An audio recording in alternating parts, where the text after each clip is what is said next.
నమస్తే. ఒక చిన్న మంచి మాట.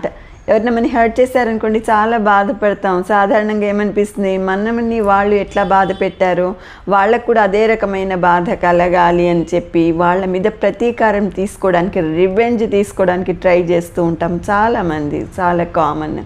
కానీ ద బెస్ట్ రివెంజ్ ఏంటంటే వాళ్ళని కేర్ చేయకుండా ఉండడం. వాళ్ళు ఏ మాట మాట్లాడినా కూడా కేర్ చేయకుండా వాళ్ళని నెగ్లెక్ట్ చేస్తూ ఉండడము. అట్లా చేసామనుకోండి, వాళ్ళ మనసు ఉడికిపోతూ ఉంటుంది. నేను వీళ్ళని ఇంత బాధ పెడితే వాళ్ళు అసలు ఏమి కేర్ చేయట్లేదేంటి, వాళ్ళు బాధపడాలి కదా అనుకుంటూ ఉంటారు. కానీ the best revenge is not to care for them, neglect them.